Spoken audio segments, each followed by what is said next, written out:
that gets us where we're trying to go. I hope we're live. It seems like we're live. um, okay, so we'll just kind of jump right down into it. I think we are going to be mixing AfterWinter's Boundless album, or at least we're going to try and start doing that today. Um, Hopefully everything works. Everything should be set up to work, so we'll find out. I'm sure you guys will let me know if something is suddenly not working. I'm going to try and keep an eye on the computer and also the chat, which is off over that direction. So see if I can also take a look over here at this. Yeah, everything seems to be functioning. Keep forgetting that you can't get all that stuff. Can I get a chat panel on OBS? That would be handy. Okay, hopefully that will work. We'll take a look and see. If anybody's in here, throw something in the chat. Let me know this is actually working. All right, in the meantime, let's just go ahead and get started on doing some actual stuff here. What we're looking at here is the Logic project for the very first song on the album, which is called Poison in the Well. We need to save as. So we don't want to lose anything about what this project is.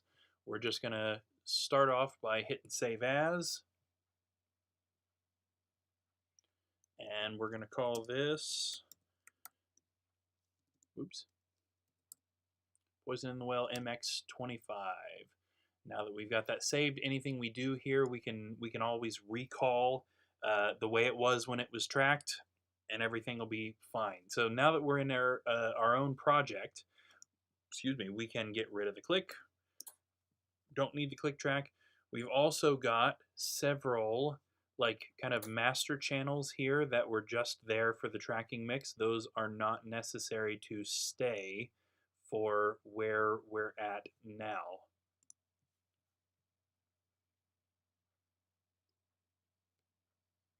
Yes, the computer is going very slowly. I will say it is. I don't think it's very much enjoying streaming and working on this stuff. Yeah. All right, I think we actually did get somebody trying to see the chat. Yes, oh, Dad's here. Awesome. Okay, so this must be working then. That's good. I wasn't 100% sure if it was working. So we appear to be functioning anyway.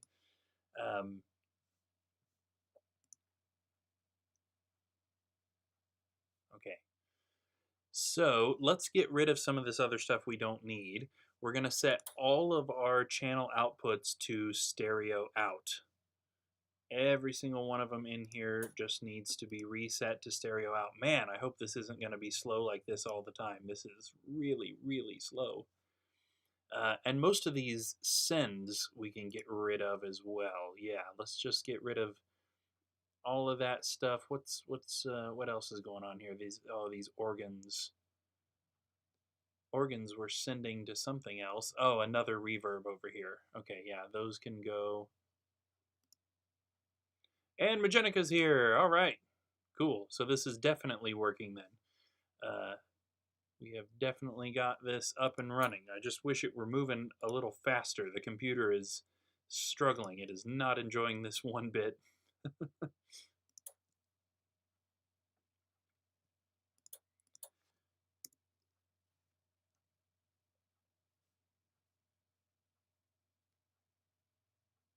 Delete. Okay.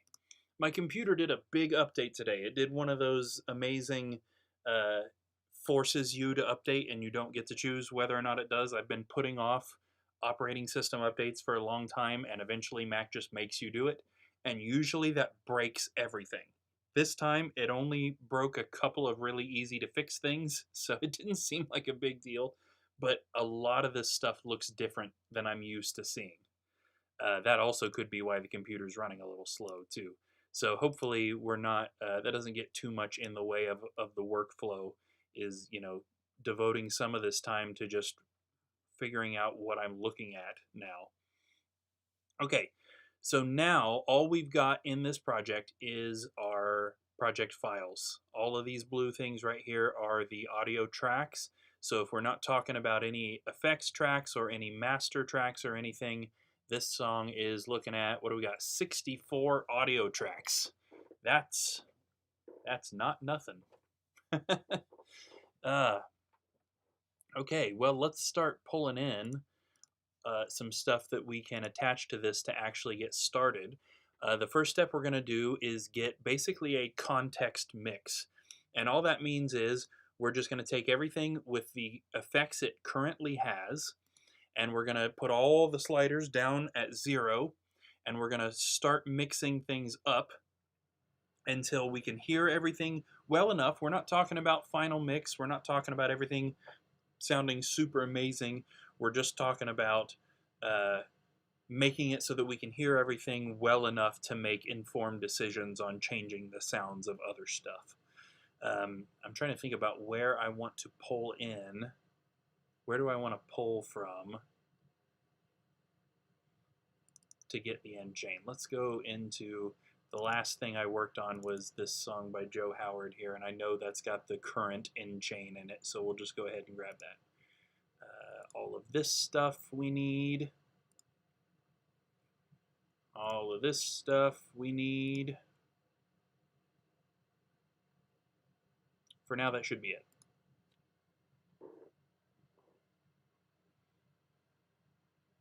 You guys like my extra little camera too, by the way? I found out today how to use my phone as a webcam for this so that we can have the view of the mixing stuff. Hopefully that's actually working and that looks cool. I'm hoping. It was certainly kind of neat for me to see.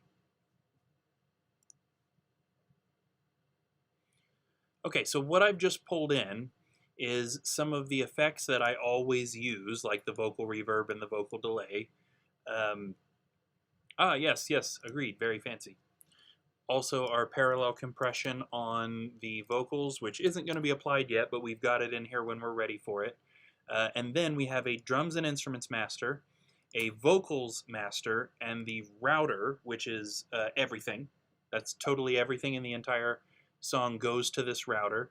And then over here, the stereo out just has a couple extra plugins on it. Now we are going to need to change a couple of things so that you guys will be able to hear stuff from Logic. So we're going to need to set some stuff very specifically to work for that. So first off, we're going to set the router as bus 1, the vocals master as bus 2. Why did everything move? That was a little weird. And it didn't set what I clicked. Okay, that's bus 2. Okay, and then the drums and instruments master is going to be bus 3. Oh, yeah, that's a good point, Magenica. No, this is public for everybody.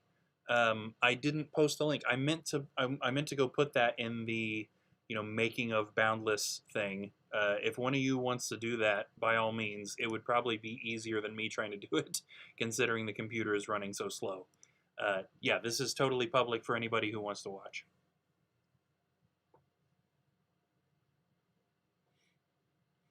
Okay, so our drums and instruments master and the vocals master output into the router. So everything gets kind of divided into either it's a drums and instrument or it's vocals, and then it jumps over into the router. So we've got some effects that happen over here.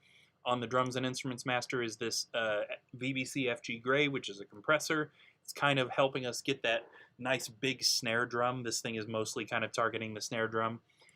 On the vocals master, we have another instance of that. It's not really doing much. It's just kind of a safety net for if we have a lot of vocals singing at once.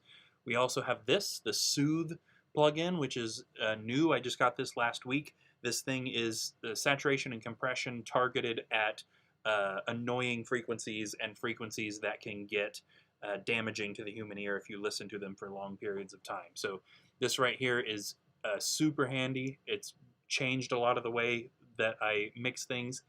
And then we go over into the router, which has virtual mix rack, giving us some saturation on this plug-in and a little bit of extra bottom end with the thickness right there.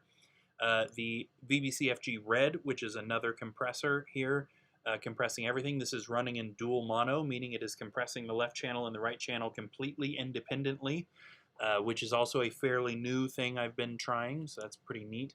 We also have the virtual tape machines, which is making this sound a little bit like it was recorded on tape. Obviously, that's not, there's not really a super definable sound for that, but what it's really giving us is saturation for the top, warmth for the bottom, so we get a nice round low end and a slightly rounded high end, so we're not stabbing people in the eardrums with anything. We also have another instance of Soothe here, which is just targeting any harsh frequencies we might have missed earlier in the mix. And then at the end we have the FGX2, which is a limiter. Now we are going to turn this off at first. Limiter's usually the very last thing at the end of a mastering chain, and it will be in this case too, but I like to mix with a limiter on for most of the process so that we can get kind of an idea of what the mastering is going to make it sound like. At least sort of an idea. We'll get there when we get there. So everything right now needs to feed into this end chain, and we also need to set up the bus so that you guys can hear stuff in Logic. Let's go ahead and do that now before I forget. So I'm going to create a send on our router that's going to mirror anything the router hears. You know what? I think I just changed my mind on how I want to do this. I'm going to output the router to that. Get rid of the send. And then we'll name this stream. I'm going to change that channel strip color to pink so that I remember what it is.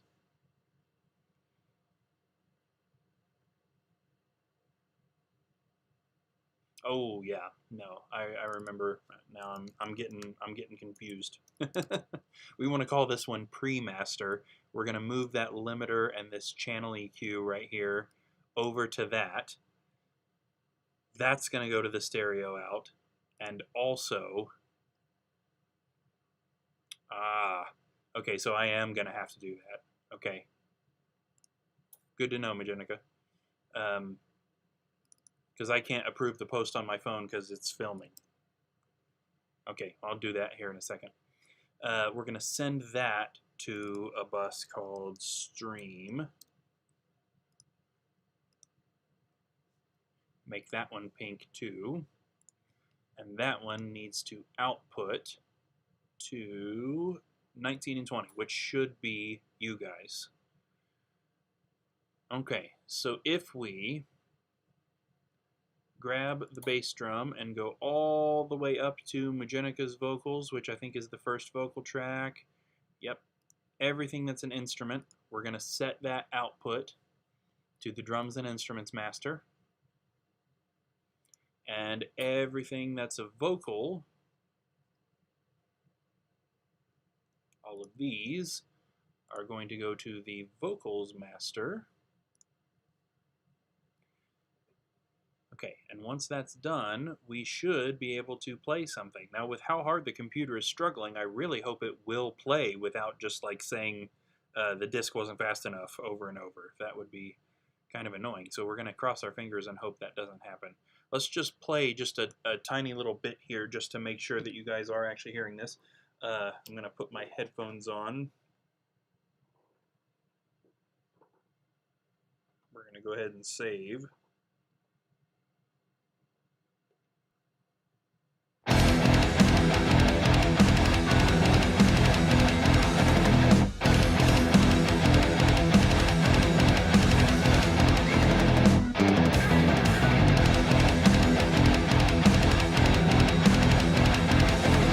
Okay.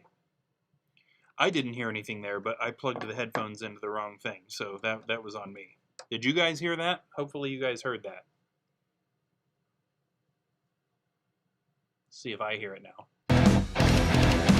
Yeah, yeah. Okay. I was sitting here wondering, why am I not hearing that? That's I was worried about the stream not hearing it. I'm not hearing it. Okay. So next we need to zero out everything. We need to start. We're gonna totally start from scratch on all these mixes. I need to remember to go ahead and go into that page and tell everybody that we're doing this. Oop.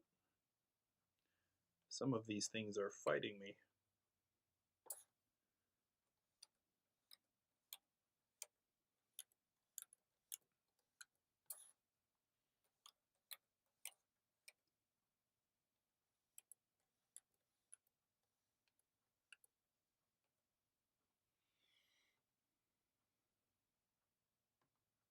Loud, yes. Yes, you're right. You know what? I usually turn that down like that, and I didn't that time. Somebody approved my post. Interesting. I wonder who. Savannah might be an admin on that page, so maybe it said something to her. Okay, so at least there's that's all there. Okay, so now we've got nothing anywhere in the song. We also need to make sure that there is no volume automation anywhere, because that's gonna shoot the stuff that I just turned off back to the top. Yeah, no volume automation anywhere, so we should be good. Okay.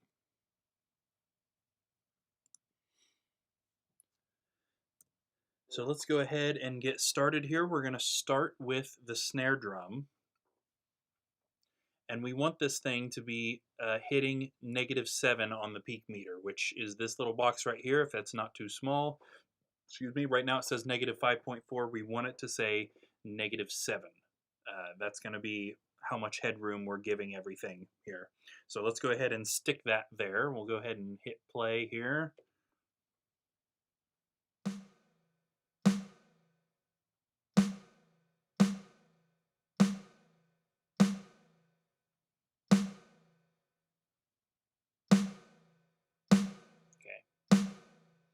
So right around +4 is where that's hitting -7. Now it's worth mentioning that we are going to change how all this stuff sounds. So that reverb's not going to stay. The snare does sound pretty good, but this we've got a compression and 2 separate EQs. Those are going to go. We're going to replace that with better sounding plugins. Okay, now I normally put these other snare tracks right under that. So what we've got going on, I guess I should explain. First off, these are fully acoustic drums. There's no samples here. This is 100% our acoustic drums, mic'd up, performed by Eli, the drummer of AfterWinter. Now, there are hits that have been essentially normalized, if you will. So everything on that track that just says snare, what we were just hearing, has been processed in a way that every hit sounded consistent. So these are only the hits that are basically on the backbeat.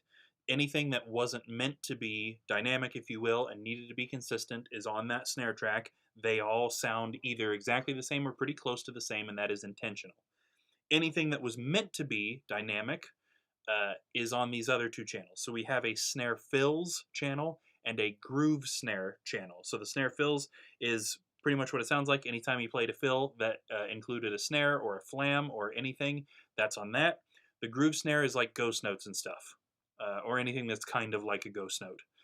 Now I put those on separate channels because I affect them slightly differently. For now, because they're dynamic, we can't guarantee that it won't jump up above -7, so I put them a decibel lower than the backbeat snare channel, and then we deal with that later when we've got the snare sounding the way we actually want it to sound. Let's go ahead and move into the bass drum now. Same thing with the bass drum that I just mentioned for the snare. The bass drum has been normalized. Especially for this style of music, I almost always normalize every single bass drum hit, so they sound pretty much exactly the same. That's a whole editing process that's hours and hours and hours long, but suffice it to say, these bass drums are going to sound like they're the same thing playing over and over. That is intentional. It is not a sample. It is Eli playing the bass drum in the actual moment of the song. All right, let's get that bass drum mixed in there too.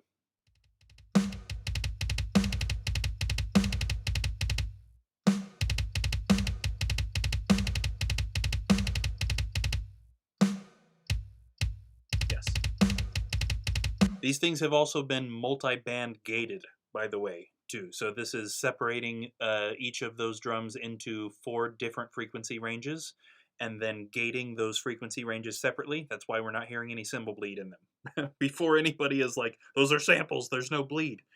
That's why. They have been very carefully removed, basically. The bleed has been removed. Okay, we've got a lot of tom channels, but we're going to jump over to the overheads real fast. Now, what are we looking at for overheads in this song? Okay, 4 overhead mics. We have 2 mics hanging up above the drums, basically in a spaced pair, left and right. I do mix in drummer's perspective instead of audience perspective, so we are going to hear the hi-hat on the left and the ride cymbal on the right. We also had a hi-hat mic and a ride cymbal mic. Sometimes I do spot mics, but this time that wasn't necessary. So we've got 4 overhead channels. This song does have 8 overhead channels. We have a copy of all of the 4 because it looks like he missed a couple of cymbal hits. So if we look up here on the screen now, you can see all of this right here were cymbal hits that were either missed or just not loud enough. And so we overlaid an audio where he just hit the cymbal nice and clean. That's the first thing we do when we record albums. We set up the drums, we get the sounds, and then we hit each drum and each cymbal once so that I can replace bad hits if I need to later. So that's what the extra 4 overhead channels are in this song, is some cymbal hits that just needed a little bit extra in there. Okay, so we're going to do the 2 spaced pair overheads first.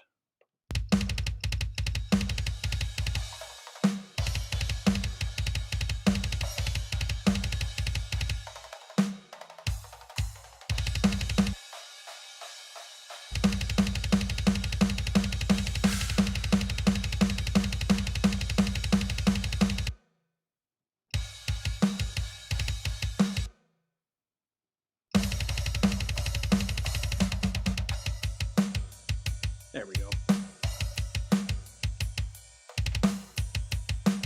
Okay, I went ahead and got the hi-hat and ride in there too. So our hi-hat and ride mics are mostly just trying to really accentuate hi-hat in the left, ride in the right. So they're not going to be near as loud as these first 2 channels over here. Then 5, 6, 7, 8 right now is those extra crash hits. So we just want those channels to be pretty much the same loudness, basically a mirror of what's going on over there, so that we're hearing those hits where we want. Now, 5, 6, 7, 8 on this board right here, these 4 channels are our toms. We're just at the moment going to stick them about right there or so. And we'll start taking a listen to the mix of how those work right at the moment. I think this is a good spot to hear those.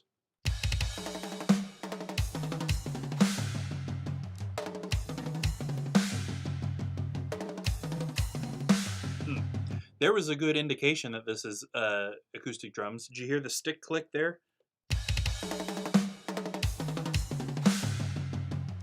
There.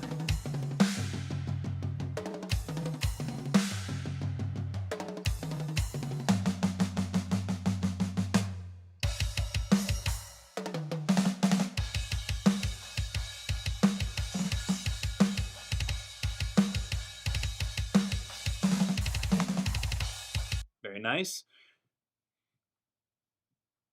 So that's where we're at with the drums right at the moment. I'm hearing a little bit more low end in that bass drum than I want at the moment, but that could just be mixing with the headphones too. I've been really enjoying mixing with my speakers rather than the headphones recently, but that doesn't really work for stream. So there might be periods where I'll mute my mic on the stream so that I can listen out the actual speakers just to kind of verify that I'm hearing what I want to hear. I also like to have all of these values, the fader values, at either a 0.0 or a 0.5. It doesn't matter. You know what I mean? It's that right there is that tiny little bit of OCD that everybody in my generation claims we have. It's not real, but I like it to be. I like it to be that way. So we're doing that. So we have the hi-hat and ride mics at 18. And then the overheads at 10. There we go. Yeah, I like those to be either at a 0.0 or a 0.5 it's not like anybody's going to notice a difference of 0.2 decibels or something ridiculous like that. So I could just leave them, but we'll go ahead and set it that way. Okay, now that we got drums, we're going to go ahead and stick in bass guitar. I'm going to move out over here to the verse to get the bass guitar where there's not quite so much double bass going on. We will take care of that later, but let's go ahead and check the bass here.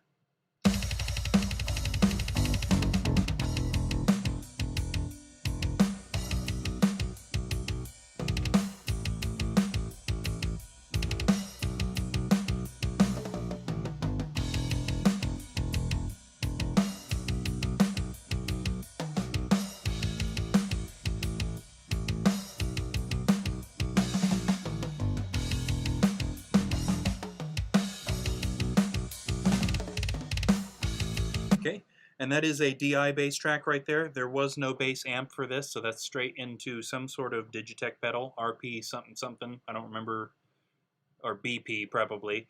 That's just a straight direct from the bass to the pedal to the interface. Next is going to be our guitar tracks. Now, this is something we've changed just in the last few years. Used to be that we would record, actual amps and cabinets.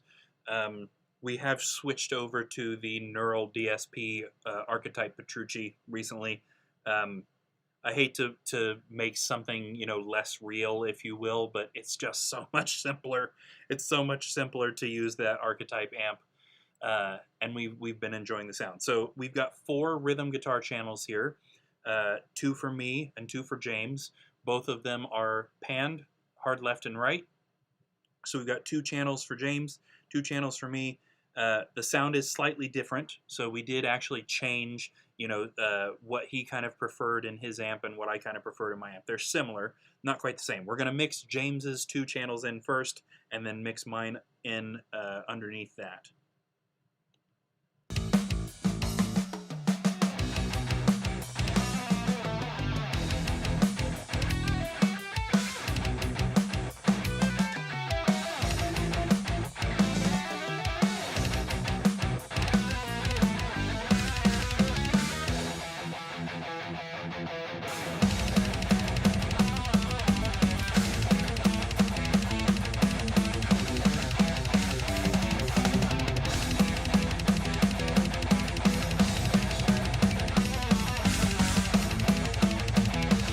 Yep, that's sounding pretty good, at least in these headphones. Now, the next thing we have is a bunch of clean guitars, and I do mean a bunch. There is a whole ton of clean guitars here, which really only happens in one section of the song nearer to the end. Now, again, no amps here. Also, no archetype here. So this is my Digitech pedal with several different sounds blended together, which is why there's so many of them.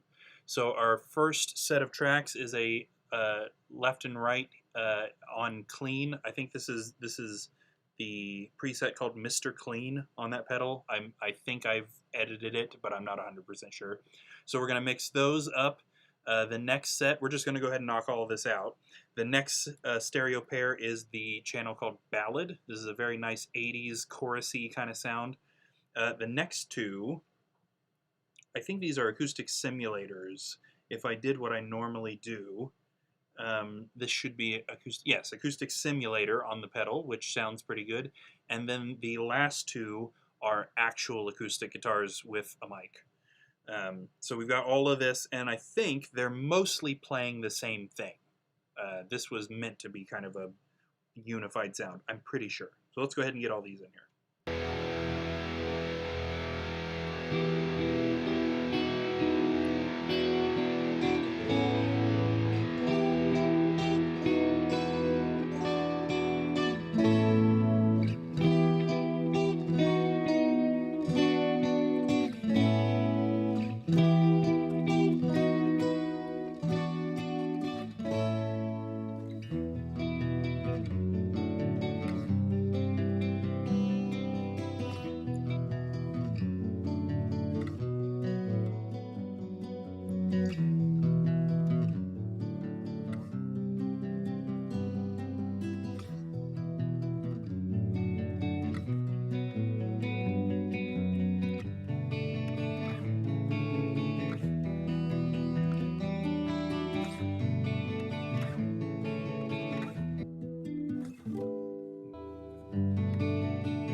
think the cleans have kind of the main part there, but I really like those acoustic tracks. That was actually the classical acoustic guitar on that, which I didn't remember. That's pretty neat.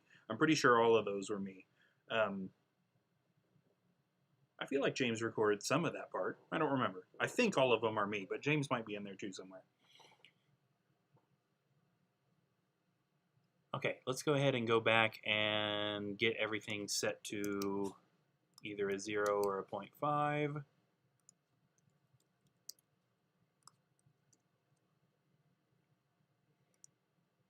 Yeah, we're going to let those be -15. We'll let the ballad guitars be -24. Acoustic sims can be 18.5. And the regular acoustics are going to be -7. Somehow I turned a cycle on.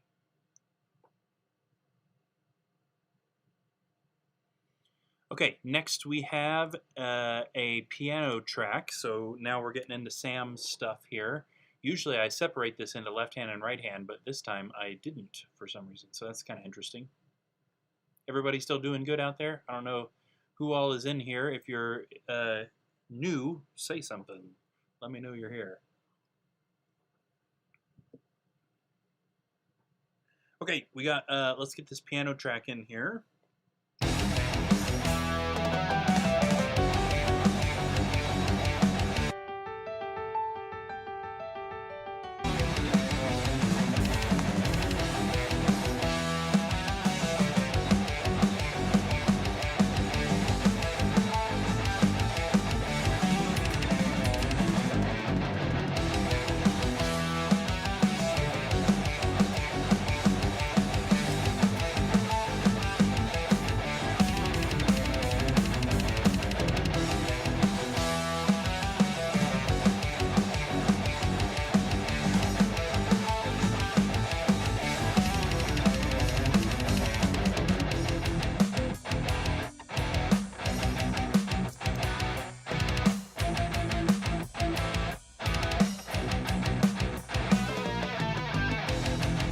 Okay, that's going to become more important later. Next we have an organ.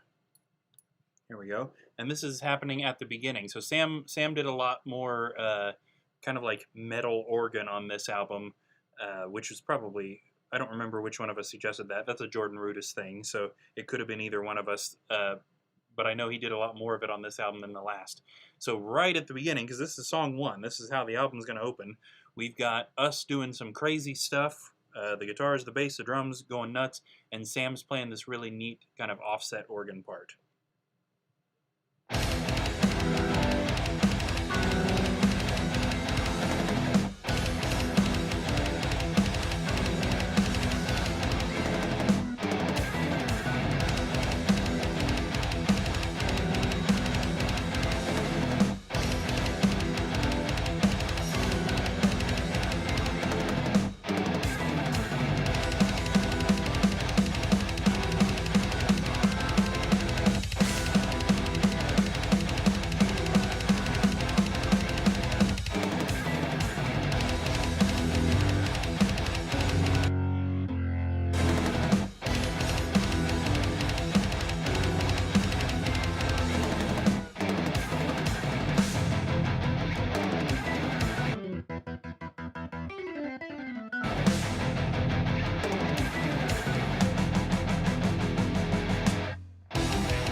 Okay, moving on with Sam's stuff. Our next thing is some orchestra stuff here.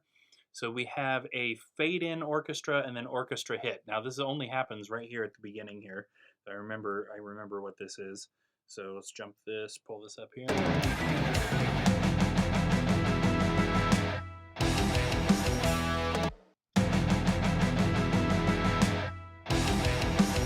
All right, and then we need a hit at the end of that.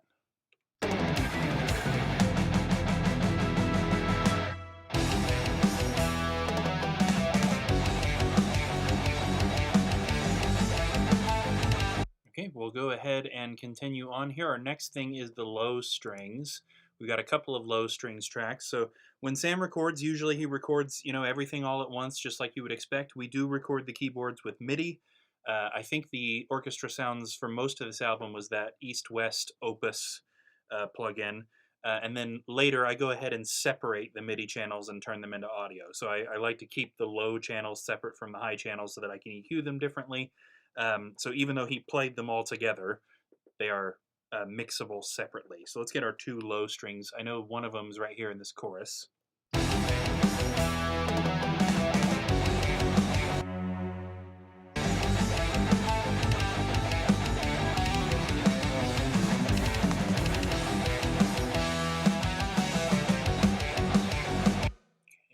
the other one is out here near the end.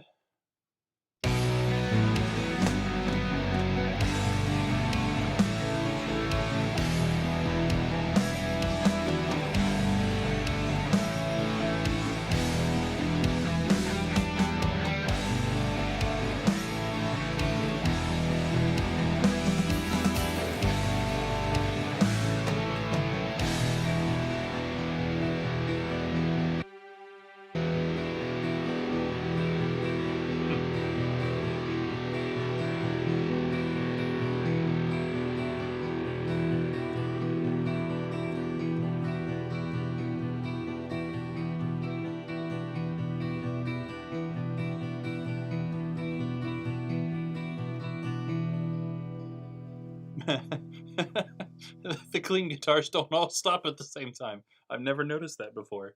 How has that never jumped out? Well, I was intending to fade it out. I guess that doesn't matter, but that's kind of funny. Yes, you're right. Yeah, and a version of this album that is just keyboards would be super interesting, for sure. For sure. All of the stuff we've ever done would be really neat to hear just Sam's parts. Oh, I missed one. We do actually have a third low strings track. Looks like this is the one that's happening during the verses. We probably picked a higher attack, shorter sound for these verses since they're a lot more concise.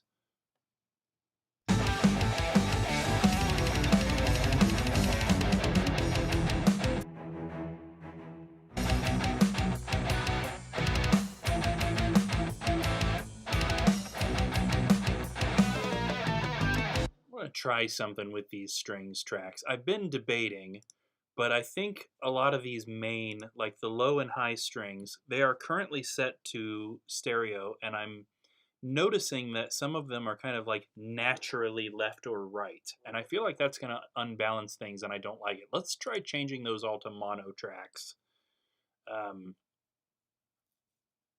Yeah, we're gonna widen them in other ways. I think it's gonna be beneficial to the sound of the overall song if they're just dead center, and then we can do what we want with them, rather than Opus having it kind of naturally where the low strings would sit in an actual orchestra or something.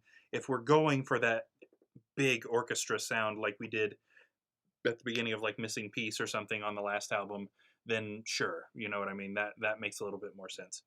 But for these, I think it'll work better. Oh, I got a couple of texts. What's going on here? Better make sure this isn't anything important since I can't see my phone.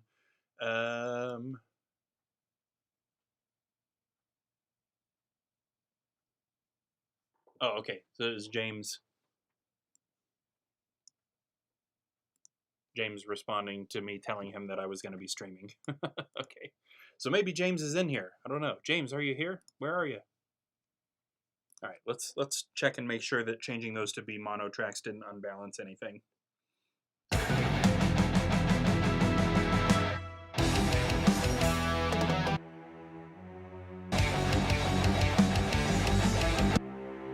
Okay, now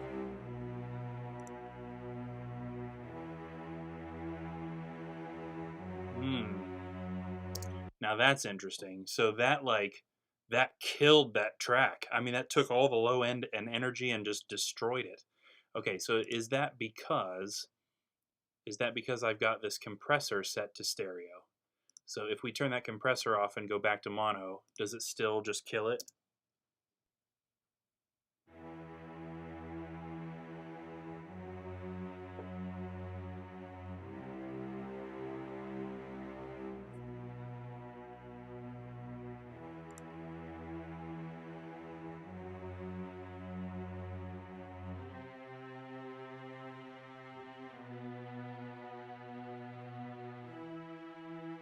Hmm.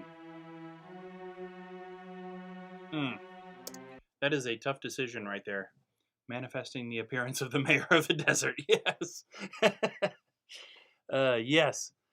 I don't know. I really don't know if we should leave that. I really hate that when it's in stereo that it leans towards the right, but it just I don't know if it sounds any different to you guys out there when I put it in mono, but for me it sounds like suddenly we take this like full exciting track and just smashed it. So like neither way is good.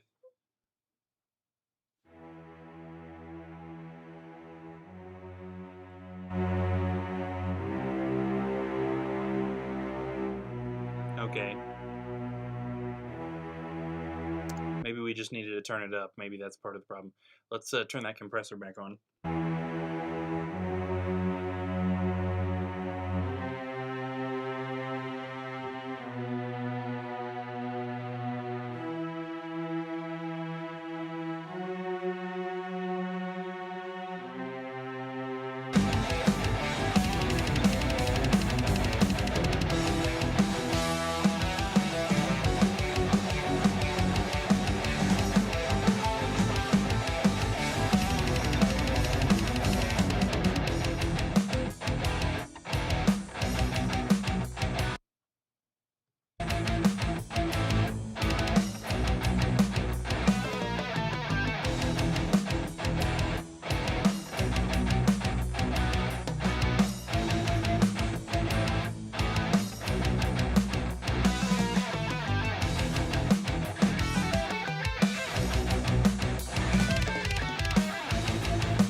Okay, I think we'll leave them in mono for now, and then it's not like that's hard to change if we come back and decide that different later. We are starting to lose the bass guitar a little bit with these low strings in, so we're going to need to do some EQ stuff to make sure that those aren't fighting for space. Let's go ahead and move on for now, see what happens. We've got a lot more stuff to add in this before we start making EQ decisions. So let's start doing high strings now. So this would be whatever Sam's right hand was doing.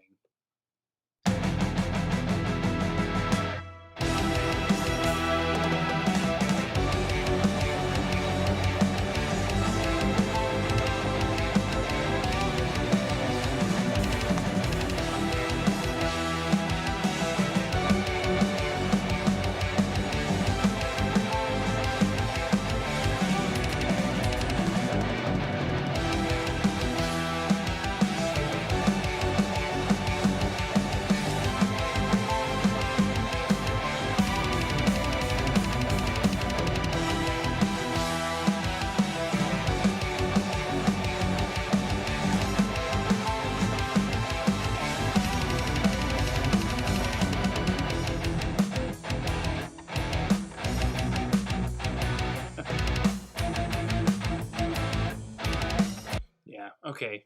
The mono is kind of getting on my nerves. I wonder how many times I will go back and forth on this. We're gonna go ahead and put them back in stereo. Um, the mono's not working for me. We will spread the stuff out later, so maybe we need to try it in mono later when the other spread stuff is on. We'll see if that does something to it. Okay. Jumping out to the last chorus for High Strings 2. Now, I think this is a pretty neat and important part if it is what I'm thinking it is. Pretty epic thing going on here. So let's see if we can get this in.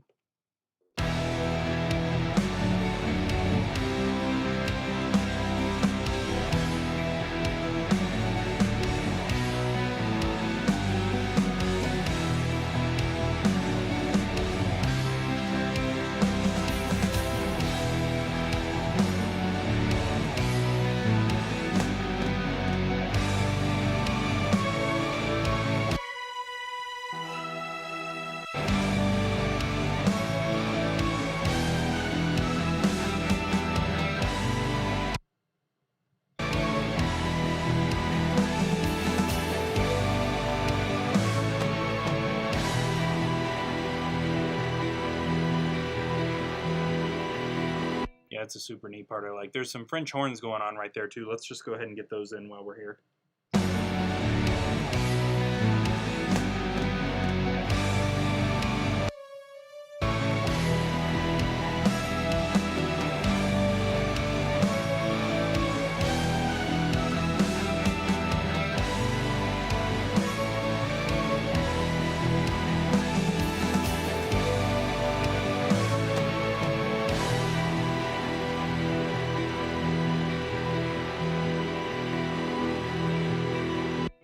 Okay, and then we have a high strings 3, which looks like it's the verses.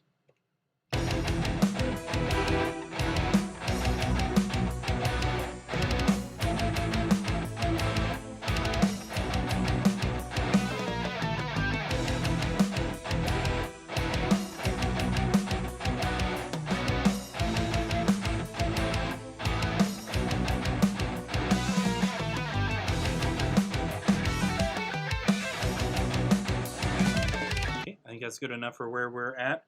James says he's here, guys. James, are you here? I don't know if James isn't commenting. He says he's here. Okay, some more Sam stuff. There's always a ton of Sam stuff, just with all the different pianos and strings and stuff, all the stuff he adds. In that big clean section, we end up having a solo violin playing basically what we were just hearing a big version of in that last chorus.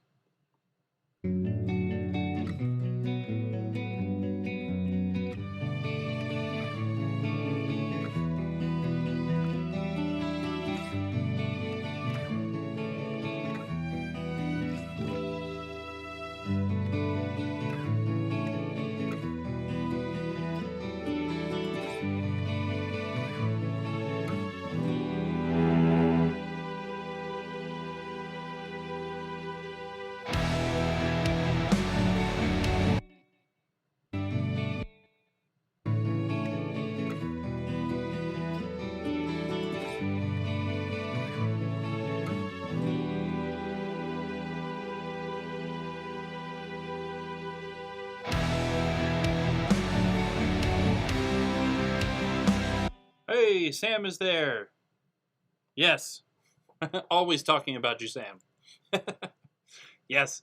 Okay, I'm hearing a weird, like, almost choppy cut right before that the big chorus jumps in. I want to see, is one of these things cutting off before they should?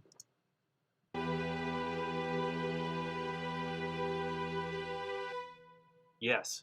There was absolutely a little snap right there for this solo violin right here. Cuts off before it should.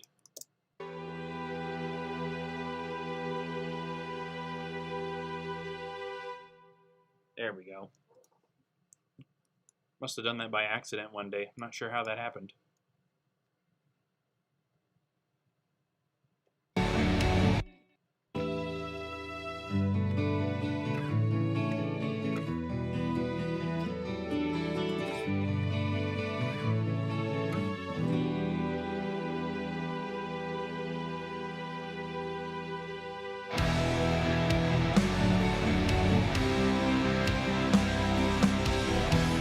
Nice. So we have this big clean section that comes in and introduces this new theme that's totally different from everything else in the song up to that point. And then we have like a final chorus, and it's kind of a chorus. It's a chorus thematically, but it's not like the other two choruses. Oh, Sam's going to bed, so this better be some lovely sleeping material. Yeah, yeah. Real relaxing, this stuff. Then this big, the guitars come in and it's an epic version of the same thing that clean part just played. So I've always really loved that. It's neat. Okay, next is the track called Bandersnatch Lead, which is some synth stuff from Sam. Now this isn't like solo yet. This is just some synth stuff that happens in the verses.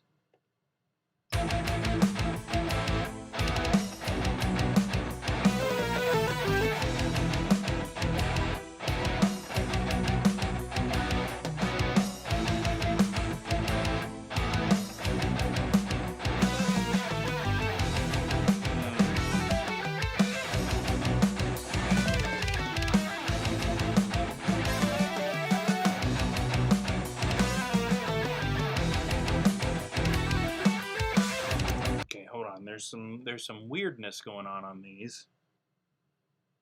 There's James.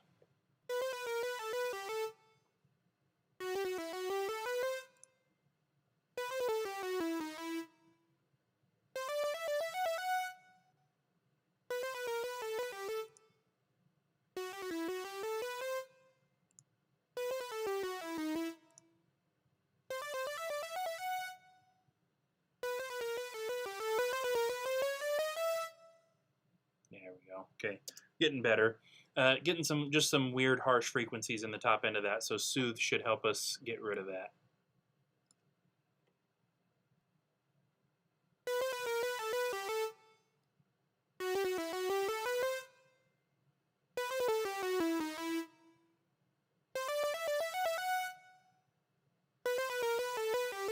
Yeah. One of my favorite things I've found about this Soothe plugin is that, of course, there's a bypass thing. Like normal, you can bypass and listen to what it's doing. You can also do a delta, which I hadn't heard of before, which shows you only the stuff it cut out, so you can really hear what it's removing. So let's take a listen to that again, but in delta. So all that is getting removed.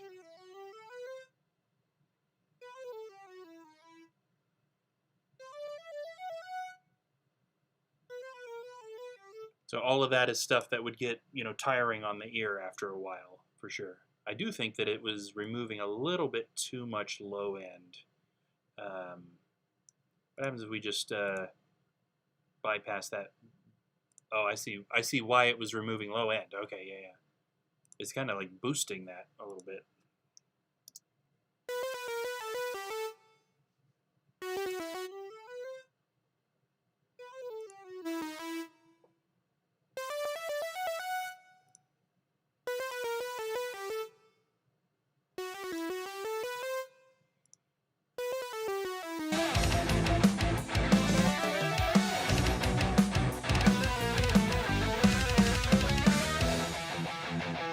That sit in there a little bit better. Okay, next is the actual solos. Okay. So, in typical AfterWinter fashion, for our opening track, we said, well, what are all the things that make AfterWinter AfterWinter? So, several things jumped out. Long, the song should be long, the song should be epic, it should have a lot of different moving parts, like we go to that clean part in the middle. And of course, one of the classic AfterWinter moves is guitar, keyboard, dual solo, right? So naturally we have that. On this one, we went for a little bit more of a straightforward approach. We had been getting pretty crazy with the, like, I play a couple notes, Sam plays a couple notes, I play a couple notes, Sam plays a couple notes, jumping back and forth. So on this one, there's a section of me, and then a section of both of us, and then a section of him. So still a dual solo, just not quite as ridiculous as we had been getting. So we'll go ahead and get my part of the solo in here first, since that's the first track. Looks like I have 2 tracks for some reason. No, I don't. There's 2 keyboard solo tracks. Okay. The leads on this song, including the solo we're about to hear, were this amazing fancy guitar right here, the Ernie Ball Majesty, of course, a John Petrucci guitar. This is an actual Ernie Ball guitar, so massive, massive purchase for me. So, of course, I had to use this a bunch on the album to justify that, but it plays great. It sounds awesome. Okay, let's get that solo in there.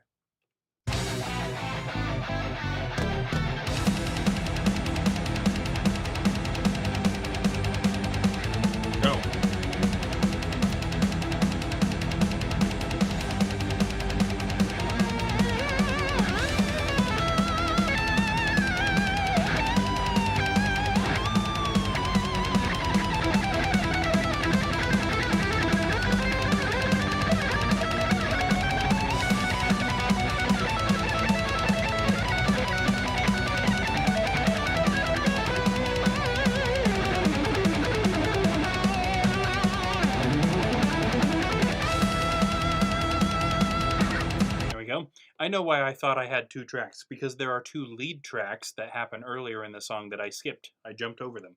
So let's jump back real quick and get these. These are clear back in the intro, and it's kind of it's 2 tracks in stereo. They're not all the way left and right, but just adding some extra little fancy bits here in the intro.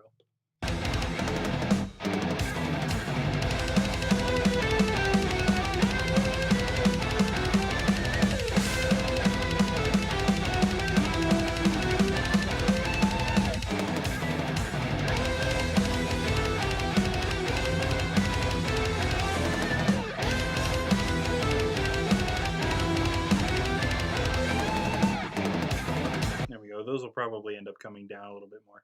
It's green. How good could it be? Wow. Wow. No, that's the Green Ranger guitar right there. That's how I'm looking at it. Okay, back to the actual solo. So now we've got those two leads in, we've got the guitar lead in, let's get Sam's keyboard. So it looks like this is separated into two tracks. One track is the double part where we're both playing, and the other part is just him. So let's get that in there.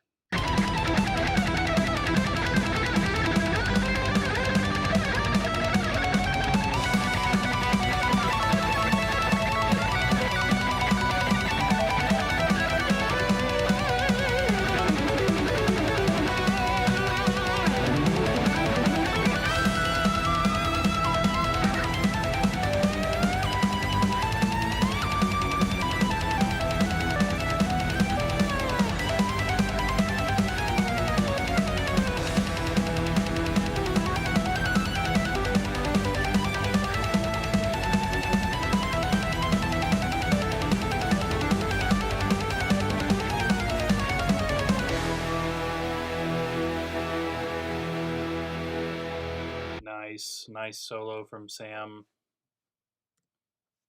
Okay, good. I got that fade on there already. We're still coming in pretty good as far as overall volume, trying to keep the whole thing at -7, coming into the drums and instruments master, and no more than -5 on the router. So we're doing pretty good. Okay, that's all the instruments.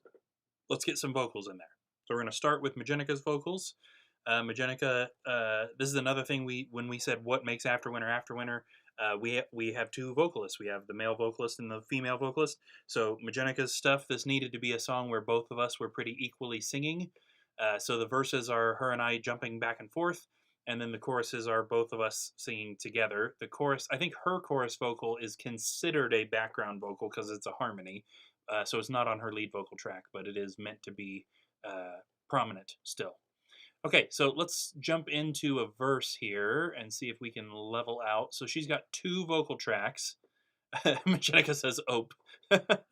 Two vocal tracks. We've got a lead vocal and a double. So generally, I've been doing the double about 8 decibels lower than the lead vocal. Did the low notes in the keyboard solo used to bend upwards? Maybe. That could have been the temp keyboard solo that I did in here did that, and then when Sam actually played it, he didn't. It could be that. Yeah, so the double, we don't want to really hear it. We're not looking for it to sound like two voices necessarily. So we want the main lead vocal track to be nice and present and up in the front, and that double to just be kind of like beefing it up rather than like being really, really obvious. They won't listen to you. There's a reason they withdrew. You stopped making sense. Started constantly taking offense. You can't hate a person's life. They think they'll come to God despite all the things you put them through. They don't think of God. They remember you.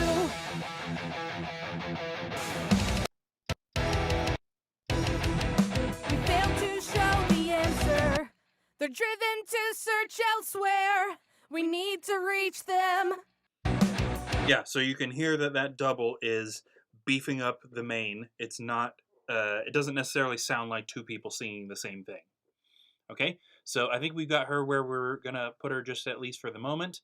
Let's go ahead and get my lead vocal track in there. Same exact thing. We've got two, a lead and a double. Looking for that kind of same idea. Let's back up just a little bit. It's darker every day. We claim we're making progress. We're moving backwards. We used to like the darkness, but the world looks to a new light. It's manufactured.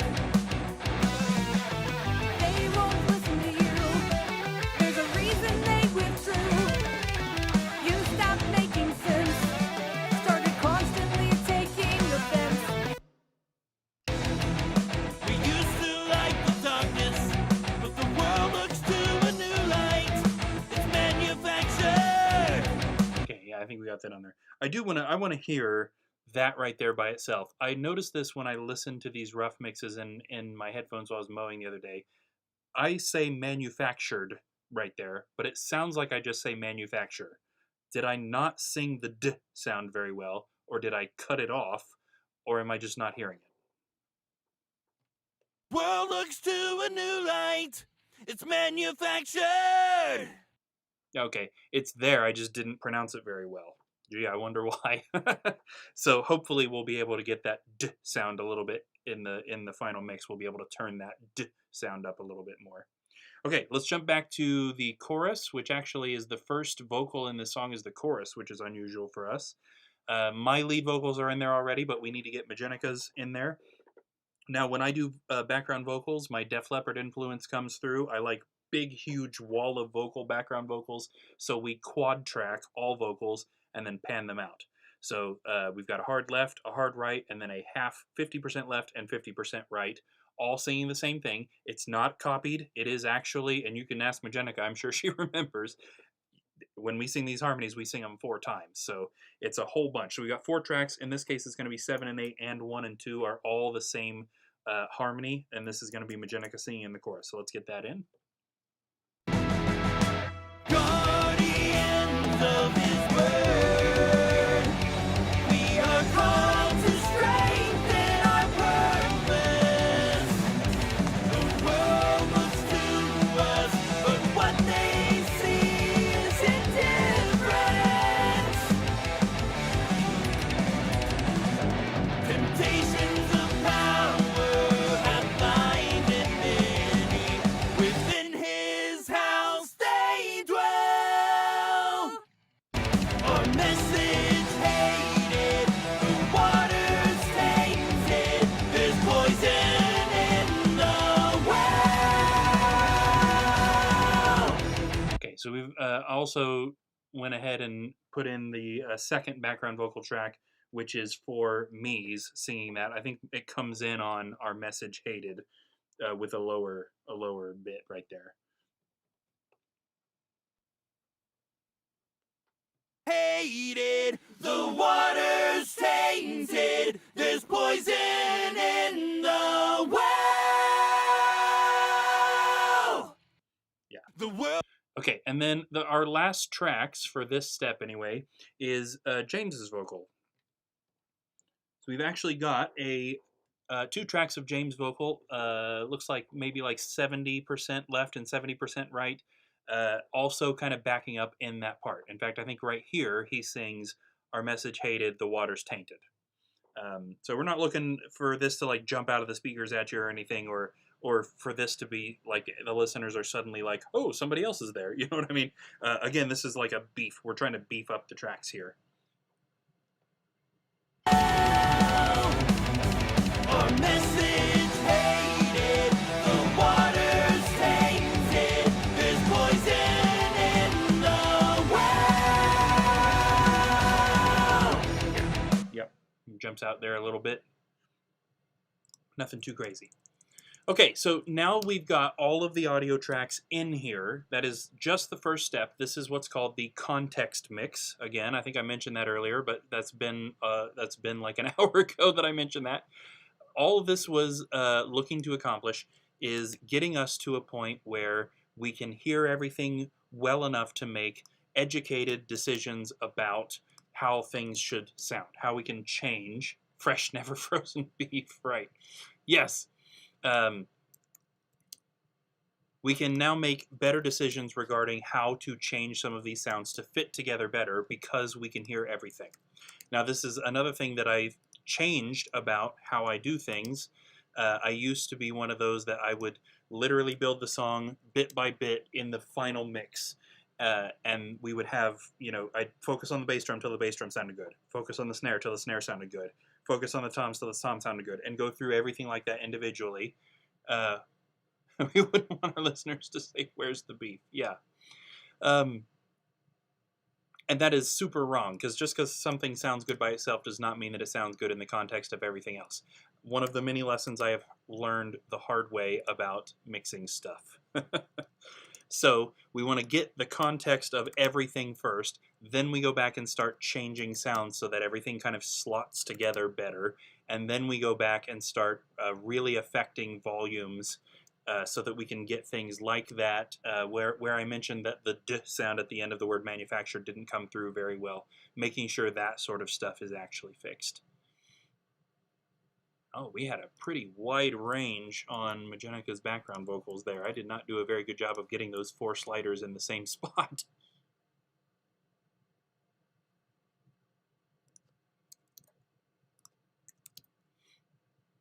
Okay, BG2 also seems to be averaging at about 15. And James's vocal also averaging at 15. Okay, so now everything's set to either a 0 or a 0.5. The next thing, crank the bass. There's Justin. Yes, yes, agreed. That is one thing that's starting to get buried, and that is a typical struggle of mine in AfterWinter mixes, because there's so much other low end coming from like the strings and the piano and the stuff in the keyboards. So that is something we are definitely going to be looking to EQ differently, so that those things aren't fighting for space and we can actually hear them. We're not going to end Justice for All this album. You're going to hear the bass, dang it. Okay, so now that we've got that context mix, the next thing that we really need to do is separate everything into kind of master groups. So all the drums are going to go in one thing, the rhythm guitars go in one thing, the bass goes in one thing, so on and so forth, until everything is separated. Then we need to get each one of those groups individually peaking no higher than -7, not 0.7. And then we can start to really start looking at the sounds and changing the sounds of everything. Yes. Okay, so Brain is already gone. Oh yes, we are also going to turn on the limiter now. So we've got plenty of headroom. We've been sitting with this thing at -7. The limiter is a compressor that also has a ceiling. So you set a hard ceiling, which in this case is the, industry standard of -0.1. Actually, the ceiling is set wrong. There we go. That is where we want right there. So nothing can get louder than that. So the gain knob turns everything in the song up until it hits that ceiling, and then it starts compressing everything so that nothing can go above that ceiling. This is what gets us to industry standard loudness at the end of mastering. We go ahead and use one in the mix, which eventually gets turned off, just so that we have a good idea of what mastering is going to do to the song. Because mastering, by definition, starts to destroy dynamics. Softer parts start to become the same loudness as the louder parts, because the louder parts hit the ceiling and stop, and the softer parts keep getting louder. So of course we want to make sure that we preserve dynamics. Important to mix with a router so that if a part is supposed to be soft, it stays soft. We can make sure we turn it down until it stays soft. Having said that, that is going to make this a lot louder. This song is about to get a lot louder. So I'm going to turn how you guys are hearing it down just a little bit more. I'm going to turn my headphones down so that I don't blast my eardrums. And let's kind of see where we're looking. I shouldn't have turned that off, because we're looking for this meter, the LUFS, to be hitting somewhere between 8 and 7. I kind of prefer it to be a little closer to 7, but it doesn't need to be exact right now.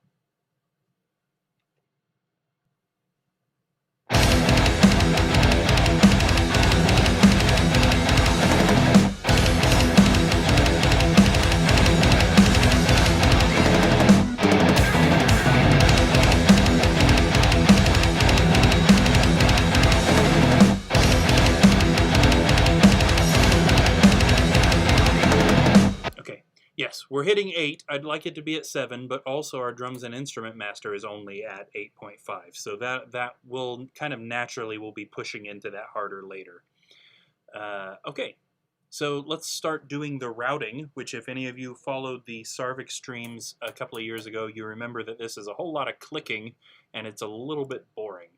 So I'll try and explain what's going on without getting too crazy in depth or boring. So first off, we're going to create a bus for the snare reverb. So we got our 3 snare tracks here. We're going to go ahead and get rid of the temporary reverb that we had on it. That's no longer necessary. We've created a new channel over here, which we're going to stick back over there. This is a yellow channel, which is usually what I do for effects like delay and reverb, is make it a yellow channel. We're going to call this snare reverb. We're going to do a few interesting things to this that are new that I have not streamed yet. The very first thing that's going to happen on this is we're going to put an EQ, and we're going to high pass Clear up to 200. What happened? I got a big notification over here. YouTube is not receiving enough video to maintain smooth streaming. Okay. So I must have hurt Logic's feelings somehow. And we're going to as a high pass to 200, low pass to 6,000. So we're only letting this kind of like mid to high mid area of the snare into the reverb. So we don't need this big, huge, boomy reverb, basically. We're just using that much of the snare channel. Then we put on our reverb. I've been pretty partial recently to this preset right here, the Hansa Studio, which gives us a good reverb. Then we are going to put one more EQ on after the reverb. I found this pretty necessary recently, where we're going to target 200 Hertz, which is the fundamental frequency of the snare, and we're going to go down by 3 just so that we can get rid of some of like the extra muddy noise that the snare reverb would add. And we're going to go to about 3,500, which is high end, about where the stick hits the snare. It's probably a little higher than that, but this seems to work usually. A little 3 dB boost right there. So we're hearing more of the high end of the reverb instead of the low. Having said that, we are going to turn that channel off. For now, we're going to come back to that later. Bass drum, all 3 snare tracks, and that snare reverb now need to output to a new submaster. Oh, Logic is running so slow. There we go. It's too bad I have to keep jumping to the opposite end of this for this. It's going to make this take longer. And this right here is going to be our kick and snare master. Now usually, I'm not, what am I trying to say here? I don't usually say kick drum, I usually say bass drum, but it's easier to call this kick and snare master instead of bass and snare master, just because it kind of makes it confused. Is it the bass drum or is it the bass guitar? You know what I mean? So kick just clears it up. Kick and snare master. Okay, and then we got a very similar thing we're going to do for our toms. We're going to create a bus for the toms reverb. Oh my gosh, Logic, you can do it.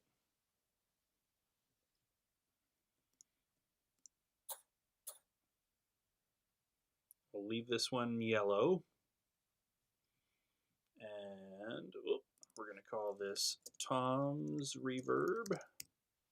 And we're basically going to do the exact same thing with this. We're going to put on that channel EQ from over there, so we're high passing and low passing, so we're not getting low end information, not getting high end information.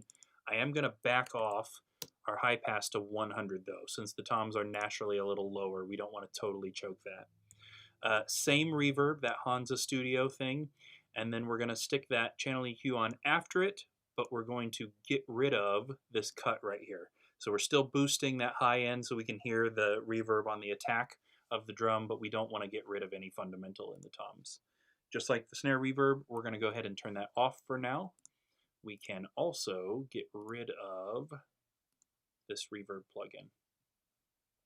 Then all the toms and the reverb are going to go out to a toms master, which we're going to create and then wait for Logic to get its stuff together so that we can actually do stuff with it. Here we go.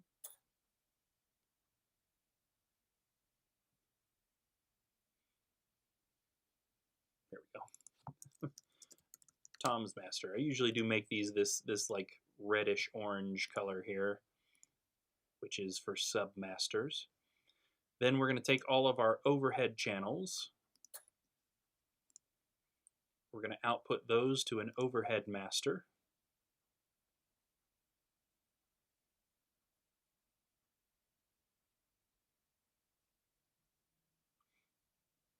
Is the stream doing okay? Logic, the YouTube window over here seems to be telling me that it's struggling. Is it choppy? Is it not working? Is it fine now? Who's Tom? Well, it must be okay if Magenica's responding to stuff.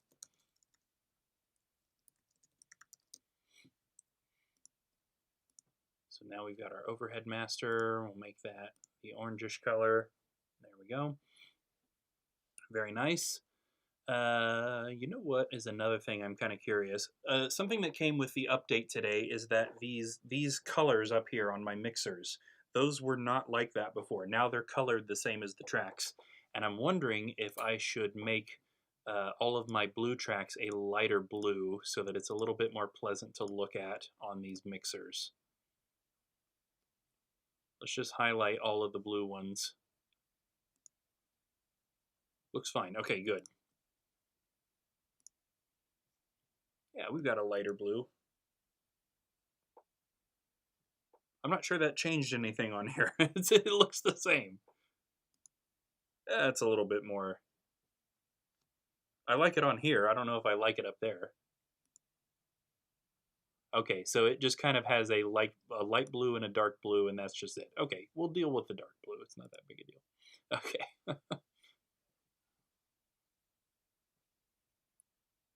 Okay, the next thing that we need to set up for the drums is something that is pretty special. This is something that I've known about for a while and have kind of gone back and forth on using. I don't believe I used it on Paramnesia, but I'm wishing now that I did, and that is parallel compression on the drums. This seems to be a go-to for everybody else mixing metal. I'm not sure what made me think that I didn't like it on Paramnesia, but something I must have, A-B'd it, turning it off and on and deciding that it was better without. Parallel compression basically means we're going to create a copy of the bass drum, snare reverb, toms reverb, and the overhead channels, which is going to send out to this special bus, which is going to get compressed really hard. It's called crush because it's crushing it with compression, and then we mix that signal back in under the uncompressed versions. Makes the drums sound a lot more punchy and exciting. It's almost like a secret weapon for mixing drums. So we're going to get that set up.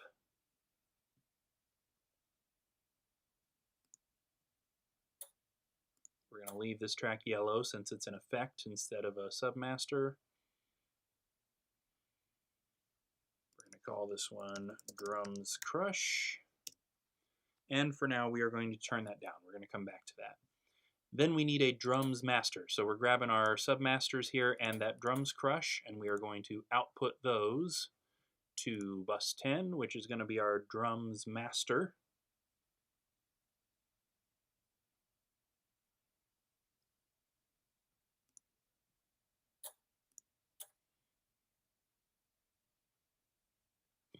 Jumping back and forth. There we go. Drums master, and we're going to make this green because this is an actual master. It's not a submaster. Yes, very nice. So we can see where that's going. Oh, and on the mixers, the yellow and the green are very similar hues. And then our drums master goes out to the end chain. Now the drums are the hardest part of that. The rest of these are a lot more straightforward. So the bass guitar is going to get its own master channel. That's going to be bus 11. You know what we're going to do? Because this thing is fighting me so hard on jumping back and forth, I think we're just going to create all of them and then go over there and put all of them back where they actually go. So we've got a bass guitar master. We've got a rhythm guitars master. We're going to have a clean guitars master.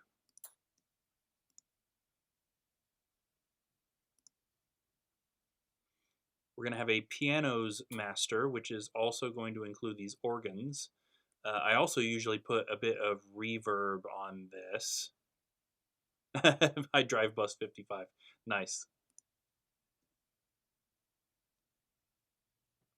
I feel like Sammy Hagar would not enjoy driving that bus. Just a weird feeling. I usually do end up putting a reverb on the piano tracks. Maybe we ought to do that. Let's actually output those to 15 and create a send for 14 instead so that we can get a reverb on the pianos.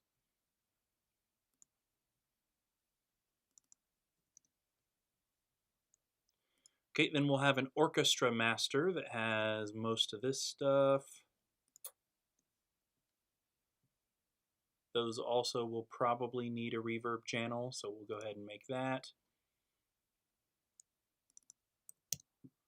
Send them to 16 and then output them to 17.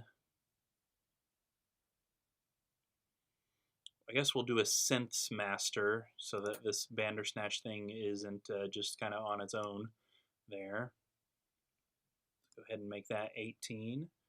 Then we have our leads master, which is going to include the guitar solo and the keyboard solo and those two little leads from the beginning. 19.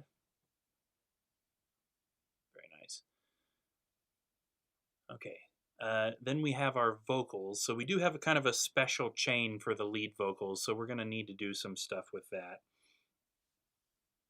First off, let's get all of this figured out. So this one was the bass guitar master, then rhythm guitars master, clean guitars master, oh, piano reverb, almost forgot about that. I put a lowercase r there, yeah. Then pianos master, orchestra reverb,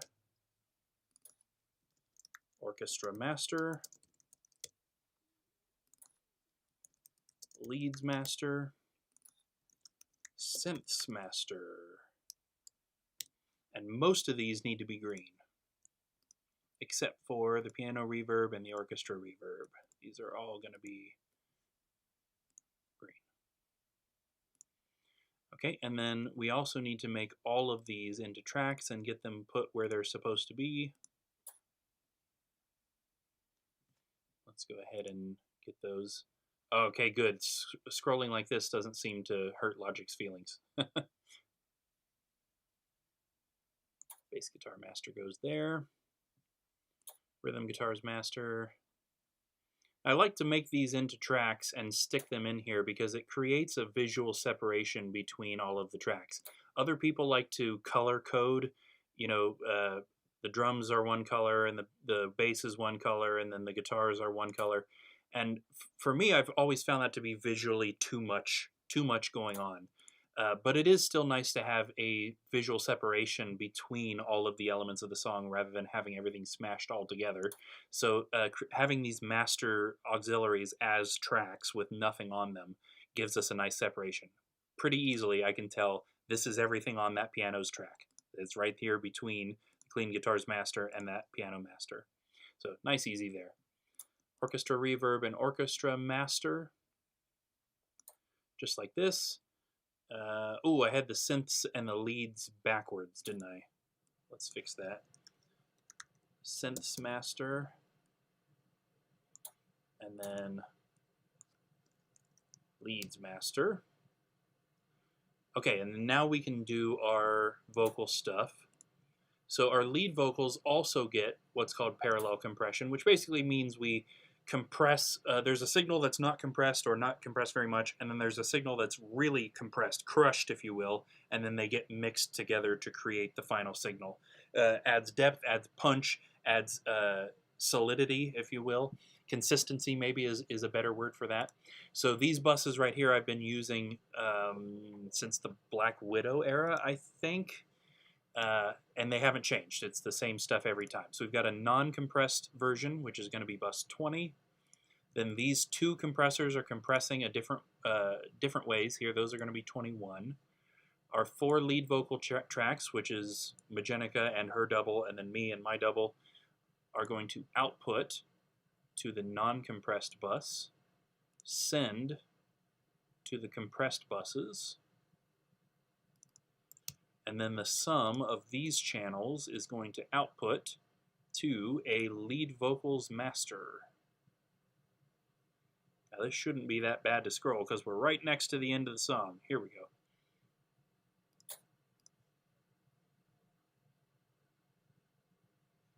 It's okay, Logic. You can do it. We believe in you. I think it just didn't do it. There. Lead vocals master, and that's going to be green. Need to close the text box. There we go. And then we have our background vocals, which much more simply just output to a background vocal bus.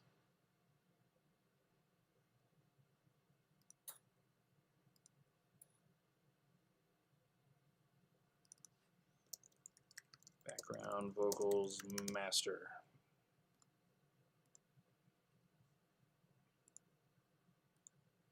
Okay.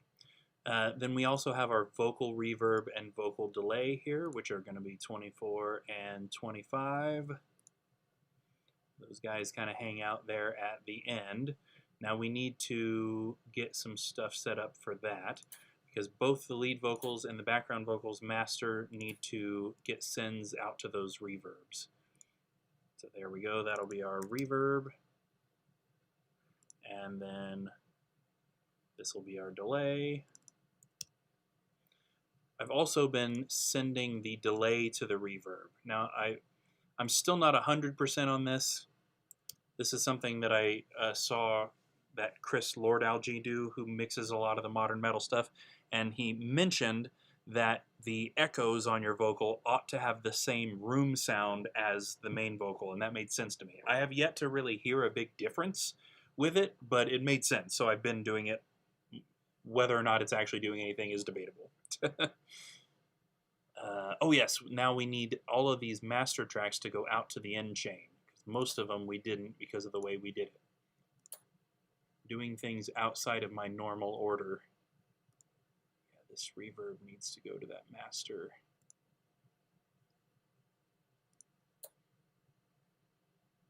Same thing, that needs to go to the orchestra master.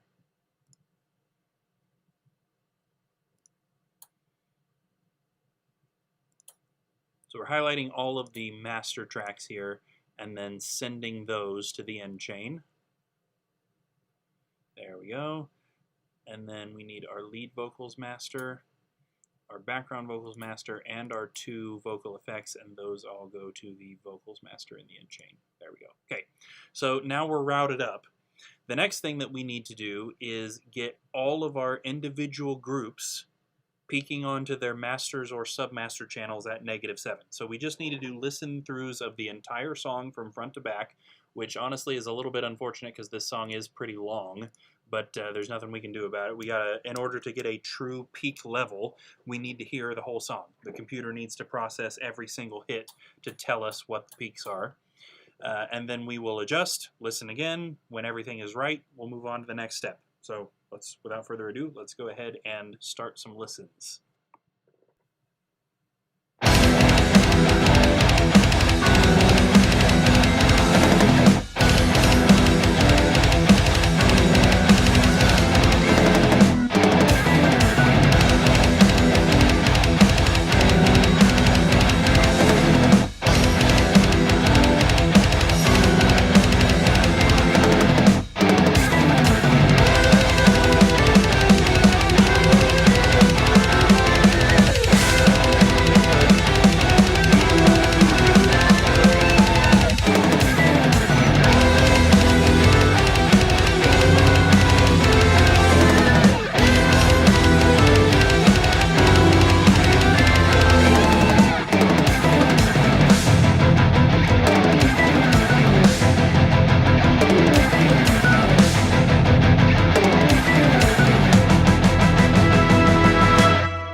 Wow.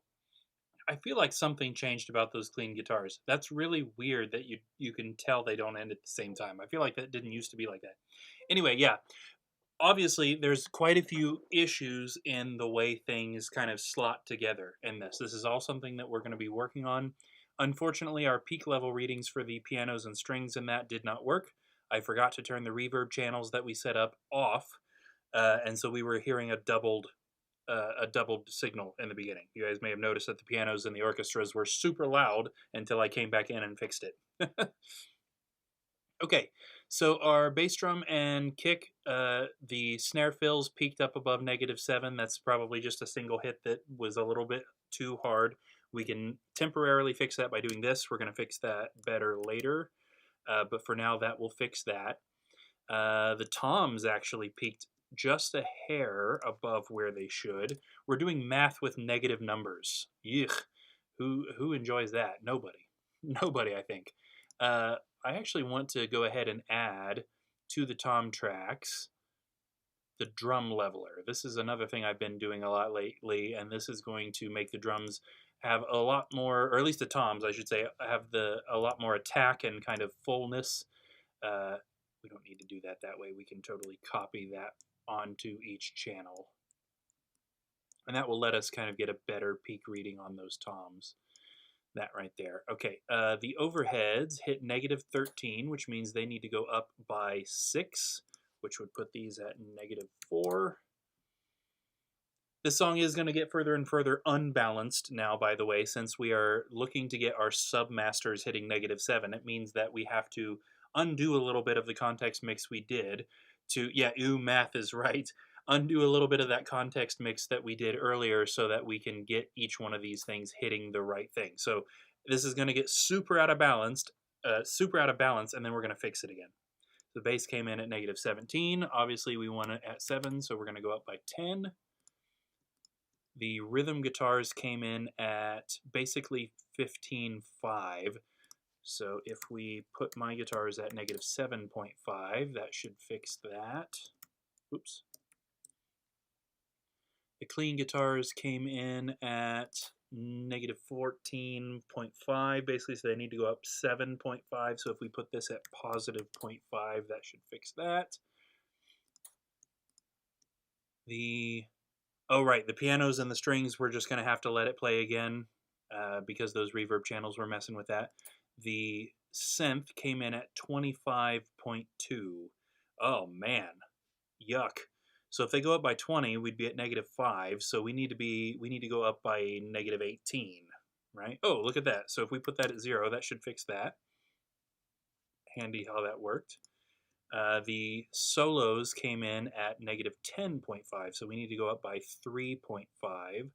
That would put that there. That should do that. By the way, Dad commented that he loves the solos in this one because they're crazy. Yeah, definitely agree. Definitely agree. Both me and Sam's solos in this are super neat. Really liked that one. Okay, the vocals came in at 10.5. Oh, come on, brain, which means we need to go up 3.5. So if we put Majonica's vocal at -5, that should fix that. For some reason, that didn't do the right thing on mine. And then for the background vocals, we came in at 17.5, basically. Wait a minute, why are the background vocals down by 7?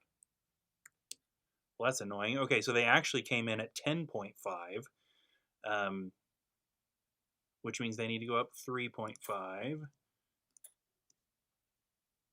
which would put us at 11.5.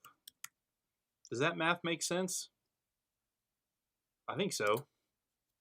Okay, another listen, keeping in mind again that everything is going to be super out of balance now, but it'll provide us kind of an interesting listen, I guess.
see is indifference. Temptations of power have blinded many. Within his house they dwell. Our message hated, the water's tainted. There's poison in the well. The world gets darker every day. We claim we're making progress. We're moving backwards. We used to like the darkness, but the world looks to a new light. It's manufactured. They won't listen to you. There's a reason they withdrew. You stopped making sense. Started constantly taking offense. You can't hate a person's life. They think they'll come to God despite all the things you put them through. They don't think of God. They remember you. It's not easy to admit. The world sees faith through us and they rejected it. The voice of the fanatics has changed what they perceive. The truth that you preach is not what they're willing to believe.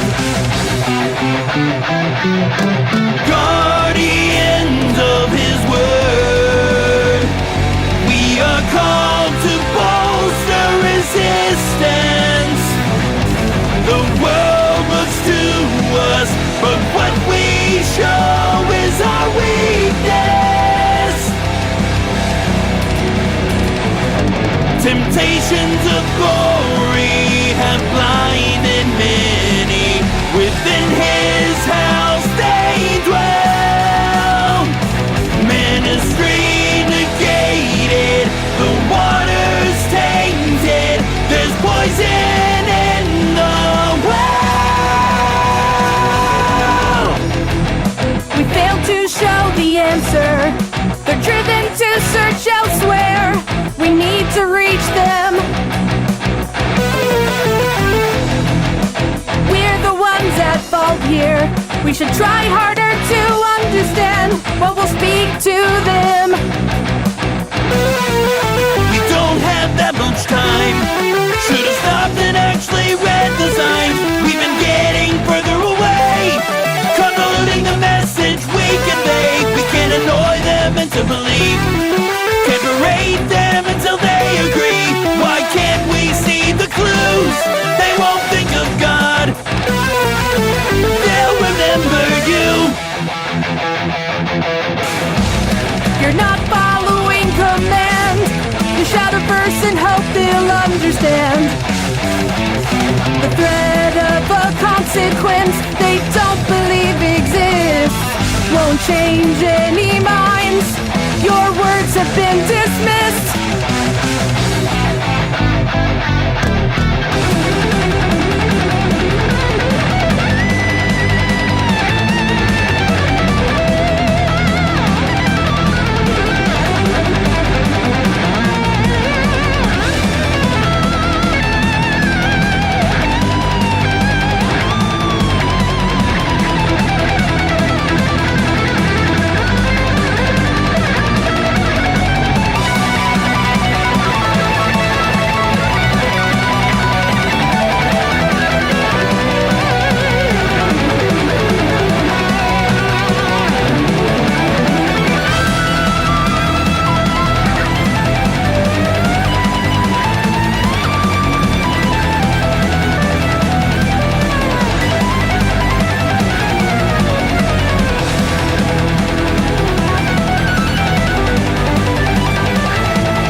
got everything where we need to be. I think we shouldn't need to do that again. Fingers crossed.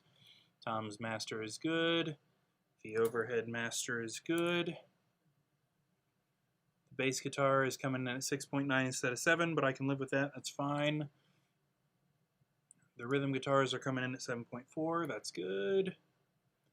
Clean guitars, 7.2. Awesome. Now the pianos and orchestra are kind of important here, yes. Okay, so those need to go up by 10. So -6 ought to do it, yep. So the reason this step is important, by the way, because it does kill a lot of time.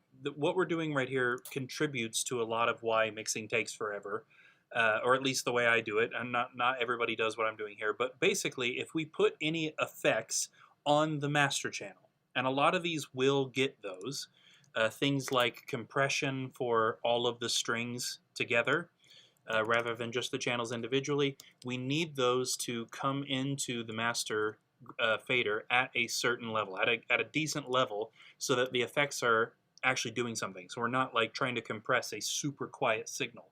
So we're boosting it to about a medium signal so that we can compress the medium signal, and then that medium signal can get balanced by the master fader.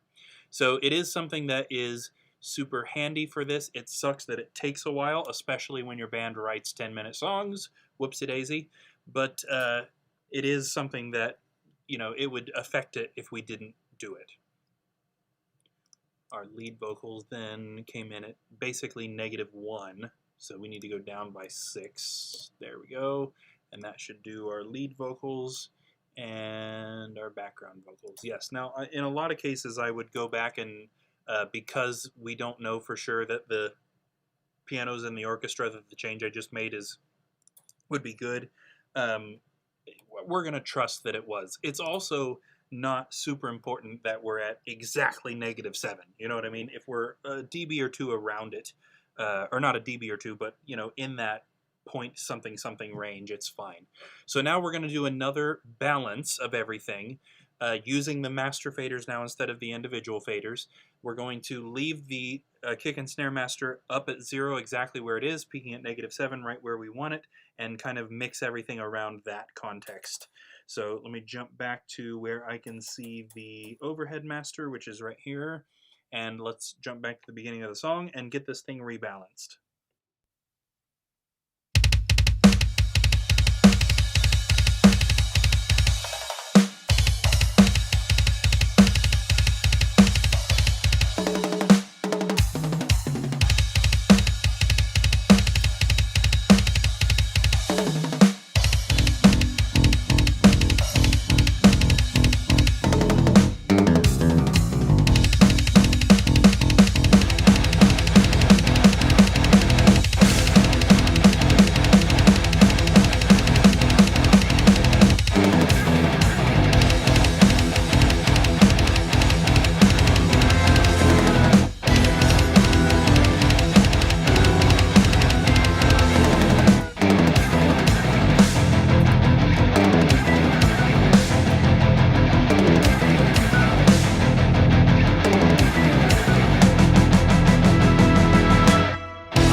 Okay, I think we're back at a point now where we have context.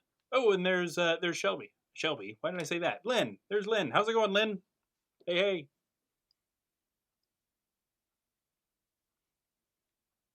Yes, yes, indeed. We are live. Live mixing. Not for too much longer, but we are there. Okay, so now that we have context again, we can start to go back through and affect how the things actually sound. So now is when we're going to start, making the bass drum sound like the bass drum is going to sound in the finished product, making sure things slot together very nicely and sound the way they're supposed to sound without stepping on other things. Very particularly the low end. That is something I want to focus a lot on in this that I've done my best with in the past, but I think I have a better handle on that now. The bass drum, the bass guitar, the low pianos and the low strings, some of the low synth stuff is all fighting to take up the same space, and I think we're going to be able to do something better with that this time. So we can get a start on this. I do need to stop at 8:30, so we've only got about 20 minutes left of doing this, but that should at least get us, a good starting point here. So on our bass drum right now, currently all we have is the channel EQ and the multipressor. Oh, what's Lynn saying? Compared to the music, you're rather quiet. Also totally good. Not a big... Oh, yes, yes. That is something that I was wondering about. How the voice is compared to the music. Let's turn the music down just a little bit further.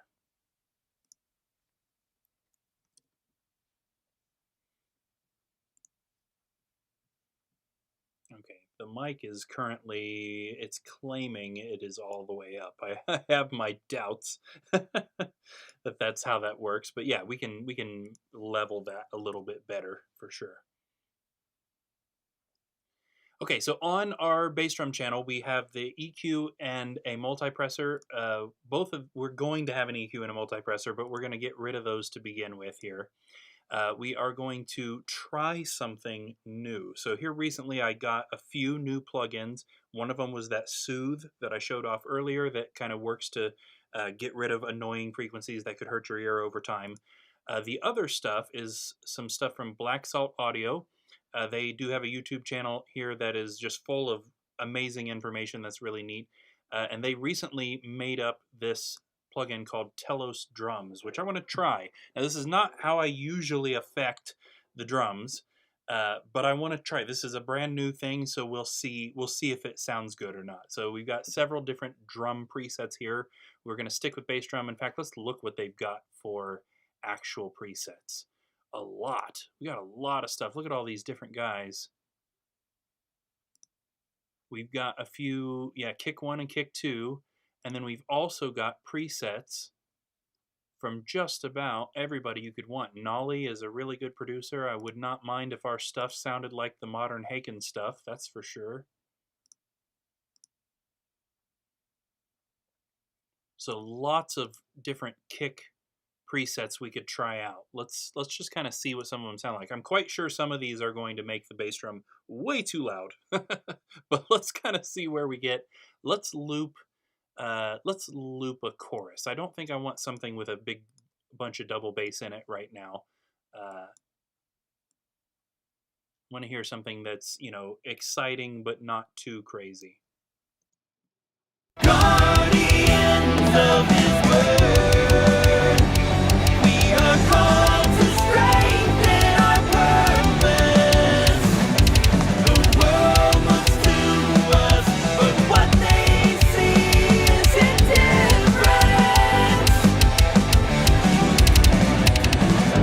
Temptations of power have blinded many. Within his house they dwell.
interesting.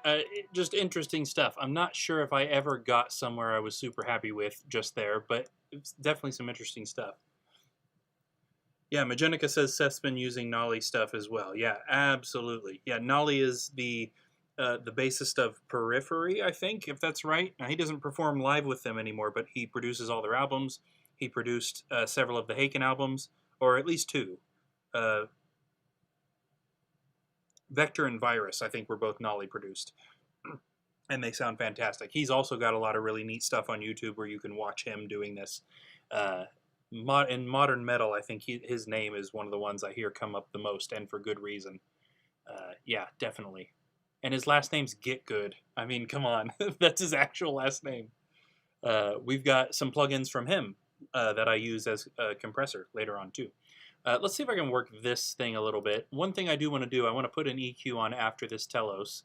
I want to high pass 35 hertz there. I don't want anything down below that. I don't think that's not really something the human ear hears all that well anyway. It's sub-frequencies that I don't think we need specifically. I know that no matter what preset we use, I want a little boost at 60 hertz and a little cut at 80 hertz. This is going to be part of how we give the bass drum and the bass guitar room to both be in there without arguing with each other. So we get a little bit of nice low-end bass from the 60 hertz, we cut 80, and then on the bass guitar we do the opposite. Cut 60, boost 80, gives them both a little bit of room to sit in there. Now, one thing I was noticing with every preset that I was trying anyway, I was getting a lot of really neat high-end that I liked, but when he would start doing double bass runs, that high end would disappear. It seemed like it was compressing that nice, clear click of the beater out whenever he was doing double bass runs. So we definitely don't want it to do that. So that's one thing I'm going to try. I think it's this compressor. If we bring the compressor knob down a little bit, it should stop doing that. Let's keep working here a little bit. Guardians of his word, we are called to strengthen our purpose. The world looks to us, but what they see is indifference.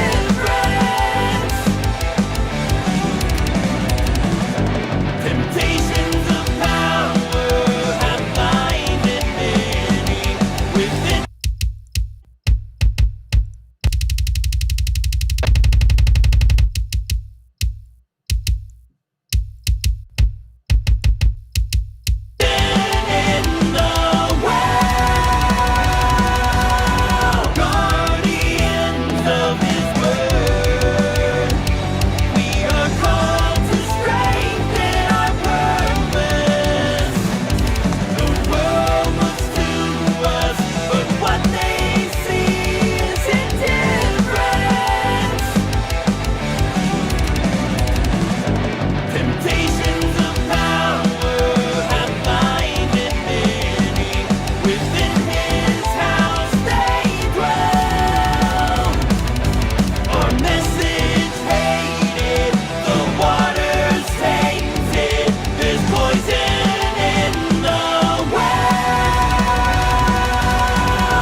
Interesting.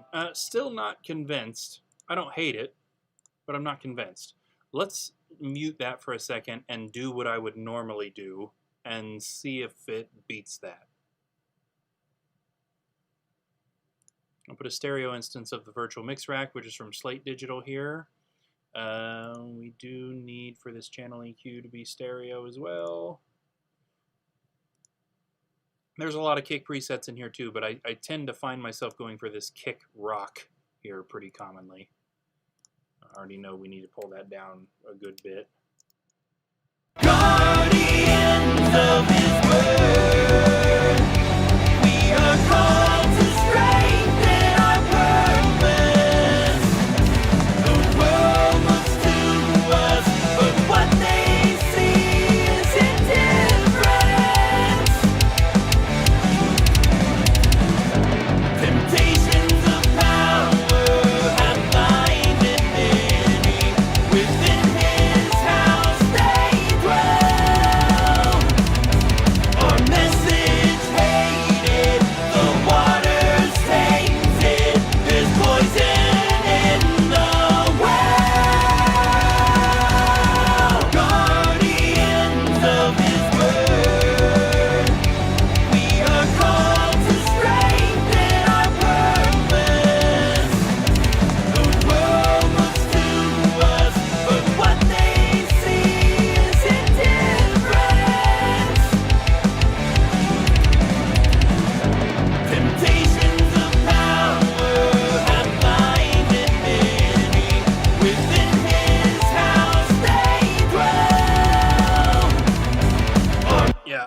what? I don't know if it's familiarity or if it's comfort. I just like that better. I just like this better. I'm sorry, Telos. Maybe we'll use you on a different drum. But I just like that one better. Okay, we need a level match here. So we want to make sure, as always, that the level before, the level with the plug-in off is the same as the level with the plug-in on, or generally speaking. We can get this pretty easily by just listening to the first couple of hits and seeing what the peak meter says. Guardian, Okay, without the plug-in, it says 16.6. With the plug-in, Guardian, 17.7. So not too bad. We actually need to bring it back up just a hair.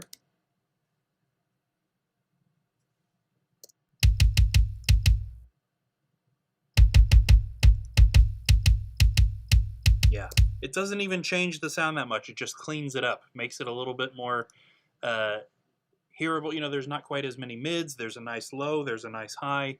It's not getting in the way. It's not jumping out at you. So we've got the virtual mix rack, the EQ.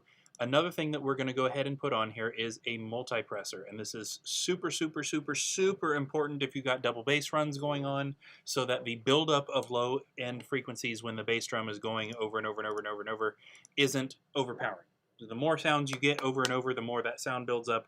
We need to tame that. So we are going to bypass everything on this multipressor except for everything below 160. We can even see if that's the right frequency by looking at our EQ here. Actually, kinda. Looks like we ought to be more at like 190. Yes. Again, because I don't know if everybody was in here when I said this the first time, that is not a sample. It has been multi-band gated. So with this very multipressor, split into 4 frequencies. Each frequency was noise gated on its own to pretty much get rid of cymbal bleed. That's why we're not hearing bleed. This is the acoustic drum from the performance. It has been leveled for consistency and multi-band gated for bleed.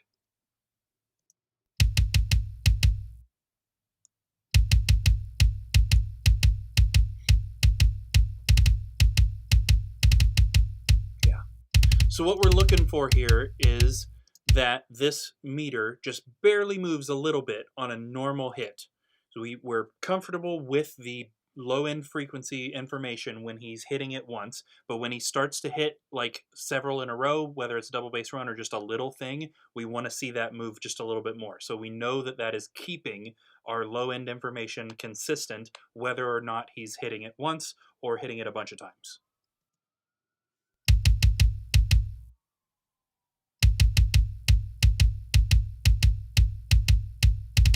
Yeah, you see it jump right there.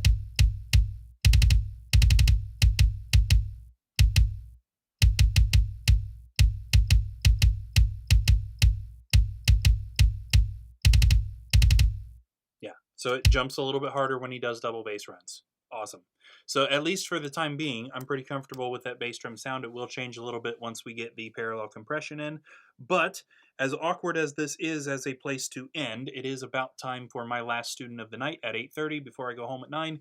So I think we will go ahead and end the episode here. I wish we could say we got a little further, but the beginning of each song is usually kind of the longest process. You know, we've gotten the context, we've gotten things at the level that we need that is appropriate for us to start affecting them. We've got the context so that we know we're making pretty decent decisions as far as not just does the bass drum sound good, but does the bass drum sound good in the context of everything. And we have started to get into getting the actual sounds for the song. So we're at a good point, at least for now, that you guys can probably see why this takes so long, especially when the songs are long. But we will be getting back into this hopefully soon. Not sure. There's not really a consistent schedule for when I'm able to do this. We may not do any more this week. I've got something going on almost every night next week that is going to demand a lot of practice and attention this week. So hopefully we will get back into this soon. Hopefully you guys are looking forward to that. I sure am. I am ready for this album to be done. I want to hear it in its full, completely finished glory, and I'm ready for everybody else to hear it that way too. Okay, hope you all have a great night. Thank you for everybody who watched even just a little bit of this for the support. Really does mean the world to everybody in the band. We will see you guys later, as soon as I figure out how to stop the stream. Okay, it's probably this button that says stop streaming.